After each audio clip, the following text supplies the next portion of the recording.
Hello and welcome to Sibos 2018 here in Sydney. I'm Juliette Foster. And I'm Jack Delosa, and this is Sibos TV. We're here every day providing your essential guide to all the big themes at the ICC Darling Harbour. Well, coming up here on Good Morning Sibos, we'll be looking at what's going to make big news across this week and talking next to the person responsible for planning the event. Also this hour, we'll be hearing from JP Morgan about the impact of their new blockchain service. And we'll be talking to the futurist Brett King for his take on where technology and people's relationships with banks are heading. To kick us off with our coverage, we're joined by the person who has shaped this year's Sibos, Chantal Vanessa. Welcome to Sibos TV, Chantal. Welcome. Good morning. Thank you very much for being here. Now, Chantal, you've been involved with Sibos from different parts of Swift's business line for many years. Now you're the head of Sibos.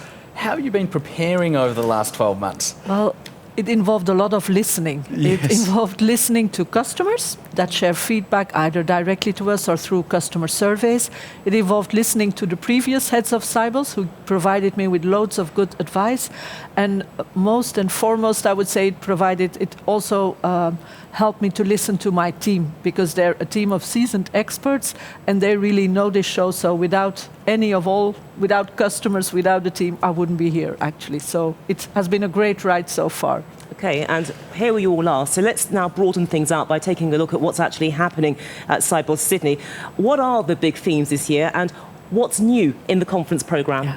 So the big theme is enabling the digital economy, and it really focuses on a number of main themes and lots of different tracks. If you look at our track programme, there's about 10 to 12 tracks, all focusing on digitization, technology, payments, banking, securities. So really, everything that's a hot topic right now in the financial industry has a session on it. I think in total we have close to 300 hours of content, so that over 4 days, that should give sufficient time and opportunity to really stock up on knowledge and insights. And on the news side, we've got two main new things. First of all, there's the Discover Zone, which is this great new zone where we're uniting all collaborative innovation stakeholders of the financial ecosystem. We've got there our familiar InnoTribe stage with a dedicated program, but around InnoTribe we've put everybody that is important in innovation, be it fintechs, be it bank innovation labs, universities showcasing new technologies. So it's going to be a really interesting zone. It has a whole atmosphere of its own, so we're really hoping that it's going to attract a big crowd. Additionally, on the Swift side, we've been really centralizing all Swift content in one area. So the Swift Hub, which makes it easy to find that area, and you can follow there Swift Institute, Standards Forum, Swift Conference, Swift Lab, all together nicely linked in one place. We are very much looking forward to all of that. Now, Chantal, what can visitors expect to see this year that we haven't seen in years past? Well, this year they will be able to see the Discover Zone, they'll be able to see InnoTribe, but there's also a Sibos Garden, actually. So because we know Darling Harbour is so attractive that we want to keep people in the ICC, we don't want them to drift out. So we built a Sibos Garden for them. We've got lots of lounges, pit stops, seating everywhere and anywhere, because we know seats are really prime property at an event like this. And the great thing about Sibos is that it also represents a huge networking opportunity. So what are the additional opportunities out there for the delegates this year? We know that exhibitors, they have staged lots of private networks, private networking opportunities and cocktails and events throughout the city.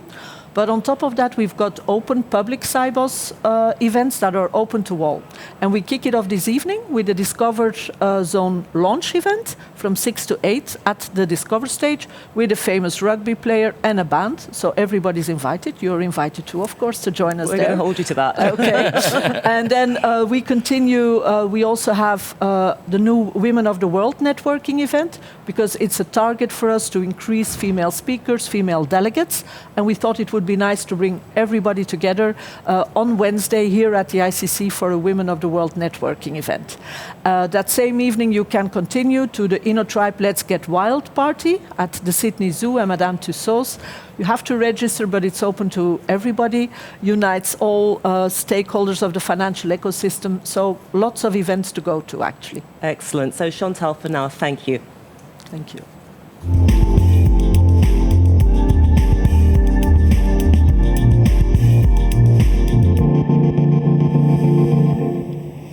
This year's InnoTribe at Sibos is taking a jump into 2030. By then, today's nascent technologies will have reshaped our industry and the societies we live and work in. So what are the big four technologies which are going to have the most impact, and how do they interact with each other? Well, here to tell us is Brett King. He's the renowned futurist and host of the world's first and #1 ranked radio show about fintech called Breaking Banks. Brett, welcome to Sibos TV. Thank you for having me. Okay, so you are the opening speaker for InnoTribe this Correct. year. Give us the big picture and tell us what are the four main themes we're going to be looking at. So the four major disruptive technology themes, the first is obvious, it's artificial intelligence. Everyone talks about that. Within that, we can talk about robotics as a subset, because any robot that has autonomy must have a form of artificial intelligence. The second tier is what I like to call embedded technologies. So things like voice-activated smart assistants. You'll talk to your phone, you'll order your pizza, book a flight, your smart AI assistant will be able to do that stuff.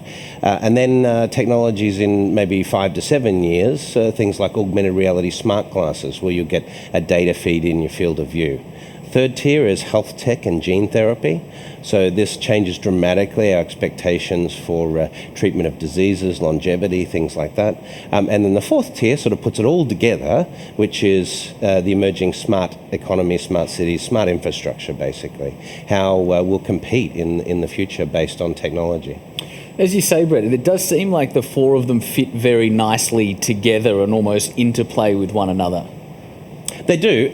I think you have to see this as a sort of a broad economic shift. You know, since the industrial age, economics has been based on this simple supply and demand curve theory that, you know, supply curve goes like this, demand curve like this, you try and reach equilibrium. And, you know, as supply builds, or demand rather builds for a product that you might have, then you have to increase the labor force participation to get there. But when we have technology-based industries or sectors, or AI-based, software-based industries in the future, you know, the top 5 companies we see on NASDAQ and the S&P 500 now, all technology companies. We talk about BAT in China, Baidu, Alibaba, Tencent, FANG in the US, and so forth. So as we structurally change economies around technologies, you don't have that supply and demand curve anymore. Supply, essentially, once you build an AI, it can infinitely handle the demand. So this is a really sort of deep structural change economically in terms of the way labour force and so forth will work. It's pretty interesting to consider. Okay, but what is the overall influence on society? Economics is one side of it, but going beyond that. Well, I think if you look at it structurally, historically, and we were talking about this before the interview, you have to study the past to understand how the future is going to change. So you know, we moved from the agrarian society, agriculture and so forth, into the industrial age. So people moved off farms, disrupted by combustion engines like tractors and so forth, and they ended up working in the Model T Ford production line and so forth. Today, those production lines are highly automated, so people moved out of manufacturing into services sector. But AI will disrupt human process. Things that we do today, like checklists and, you know, processes we have to learn by rote, AIs will be very, very good at replacing that. So the real question is, for humans who are disrupted by AI, where do they move to? They don't move back into manufacturing. They don't move into agriculture. Do they move into other service industries? That's really the question mark we have. What are the implications for banks, corporates, the kind of audience we have here at Sibos? So if you look at this historically, right now we have sort of a broad shift. You mentioned e-commerce, Juliet. So every industry that can be moved onto digital distribution is being moved onto that right now.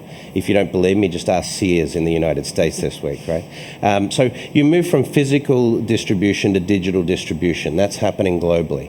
But in banking, we're moving in a highly regulated environment. We move from this very high friction, you know, high touch engagement model to low friction, low latency. So if you track that sort of on a graph, what you see is that so we're moving to a time where we will expect financial services or banking to just be embedded in the world. The utility of the banking sector available on demand when and where we need it. So rather than going to the bank will just be available whenever you need it.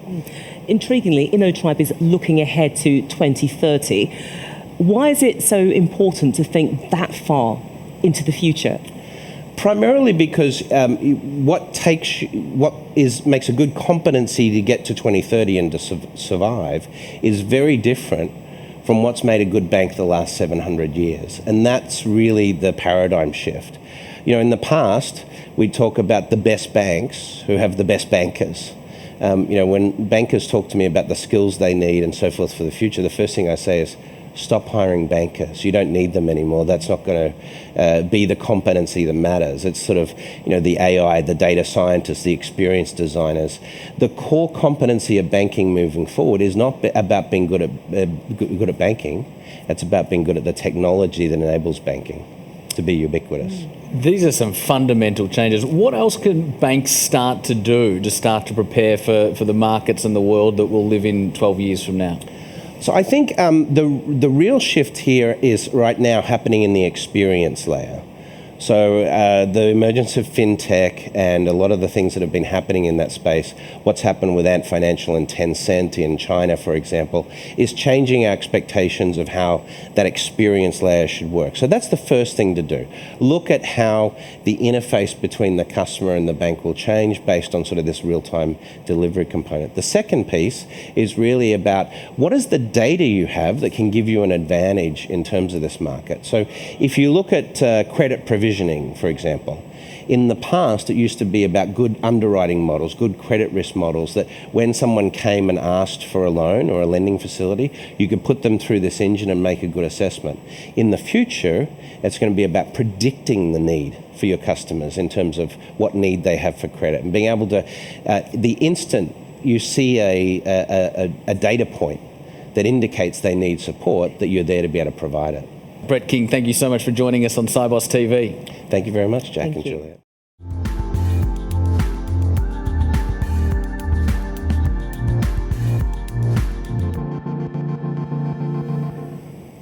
Blockchain has been one of the biggest themes at Sibos over the past few years. Now we're starting to see the first blockchain services being launched into the market. One of the earliest is called Innovation in Payments, known as IN from JP Morgan, which was launched at Sibos Toronto. To tell us more about IN's first year is Emma Loftus, Head of Global Payments at JP Morgan.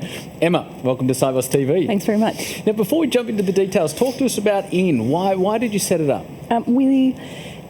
What we were looking on with cross-border payments were areas of friction where we could apply blockchain technology to help expedite and eliminate that friction in payments. We launched IIN as a pilot in 2017, focused on compliance inquiries. Someone said, why compliance inquiries? It's a key pain point for clients when we talk about cross-border payments and things that may slow down cross-border payments. Compliance inquiries and filtering those transactions to be able to comply with our regulatory obligations could take 2 to 16 days. So when we looked at blockchain technology and we looked at an opportunity to apply that technology to speed up payments, that was a perfect use case for us. In 2017, we asked two of our key clients at JP Morgan, the Royal Bank of Canada and ANZ, to join a pilot with us to experiment with the technology, and that was the birth of IN. It's a secure blockchain network where we exchange data associated with compliance inquiries through the blockchain network sequentially in a secure manner through the blockchain. Fascinating. Yeah, and it's certainly grown because in the first year you had something like 75 banks who signed up to it. So what has their experience been of using that system, and how do they feel that it's impacted on their business? Let me give you some late-breaking info. So in preparation for Sibos, we have 100 banks who've already indicated that they want to join the network. Wow. So it's been very, yes, 100. Good So it's very exciting. This is what happens when you get ready for a big conference. More and more people say, "Hey, wait, I'm ready to join." The pilot with ANZ and RBC went very well. What we were looking for was, does blockchain work to actually help speed up these transaction inquiries? And what we experimented with the technology when we went live was, does it actually work? Because if you're thinking about it, with payments, you don't want to just throw new technology in there. You actually want to figure out, does it actually help? And through the pilot, that's what we were proving. So the use case was, hey, these inquiries take a long time to resolve. If we were to apply a blockchain to the sequential nature of those inquiries, short-circuiting that by linking all the banks together, does it work? The answer was yes. So we decided to move into production, and that's when we started talking to many of our correspondent banking clients to see if they wanted to join. And Emma, if we extend that line of thought to the benefits of the bank's clients, the corporates themselves, what are the key benefits for the corporates? Well, with the experience, what we were trying to prove, does it speed things up? So you would think, hey, if the technology actually works, that would be a better experience for everyone, and we've proven it. When we talk about compliance inquiries, what we're looking for are typically three pieces of information. It's name, date of birth, and address. So what happens is you are filtering transactions against these lists. And if something stops as a false positive, you need more information to clear it. Linking the banks on a blockchain means you don't have to contact all of the parties in the payment instruction to get that information. You get it immediately. And something that could take 2 weeks to resolve, down to a couple of minutes. How is that good for everybody? Faster payments are good for everybody. Eliminating friction is good for everybody. The payments experience is uplifted. Seamless business, basically. Absolutely. And what would you say is the significance of it for JP Morgan and also the banking community generally? Because clearly there's a lot of excitement about this. So 3-4 years ago, we were all out of business. FinTech was going to eat our lunch. If you were in payments, just give it up. Everything was going to move to the blockchain. For us, this is a great example of how banks can innovate. For us, it's an opportunity to apply new technology and new thinking to business problems that banks understand very, very well. We have the expertise. We understand how to apply the technology. What we've done is done it quickly, rapidly, through a partnership model, and we think that this is the model for innovation going forward. Let's dive a little bit deeper into that. Can you talk further about how the adoption of this technology has allowed the firm to innovate? So the way JP Morgan approaches new technology is very much through a center of excellence model. So what we do at the firm is we pool experts who have experience in typical technologies. So in this case, it was our blockchain center of excellence. Pairing that team of experts with my product team, we came up with the use case around compliance inquiries and got the technologists working on the model to actually solve the business problem. For us, it worked perfectly. So new technology, people who have experts, product people really steeped in how do we do things today, putting that brain power together to innovate. For us, I think this is the model of the future. This is probably how we're going to be rolling going forward in new product development, new technology applications at the firm. Yeah, and looking at it from that development perspective, how does working with blockchain compare to other technologies? For us, it was very exciting. We think the way correspondent banking and payments has evolved over the years has really been a result of the existing technology capabilities that were available. Blockchain for us is very exciting because the old sequential way of exchanging information from party to party and bank to bank is now connected all of those parties. For us, we can come up with many, many ideas. We're linking participants through a secure data exchange would really speed things up and help make things more simple going forward. As you say, initially in is for exchanging data for compliance inquiries. How do you think that might expand further to further support services in the future? You know what? We started with a use case for compliance inquiries because that was a common problem for many of the banks that we do business with. If you think about it, though, with data exchange, it's just information. There are other types of inquiries. There are use cases around payments fraud that we're looking into. If there was a way to actually rapidly assess whether a payment is valid or not using the blockchain technology, that's exciting. A lot of our clients would like feedback about their payments. Are they formatted correctly? Have I actually routed them as quickly as I can? Or at least cost routing. Could I actually choose another path to route that transaction through a cheaper alternative? Those are all the types of things that we think through a network we could actually add value to the participants. Yeah, because I think clearly innovation is the key to what JP Morgan is doing. So what can we expect from you in the future? You've set a very high benchmark already. We have. I don't know what I'm going to announce next year. We're already worried. We're already looking forward to it. Payments for us is core business. So what we're doing and applying innovation to payments at the firm is protecting that core competence and actually leveraging that and transforming that ourselves. So you can expect more, particularly in the payment space, and then more developments on IIN. We very much look forward to seeing that. Emma Loftus, thank you so much for joining us. Thanks very much. Thank you.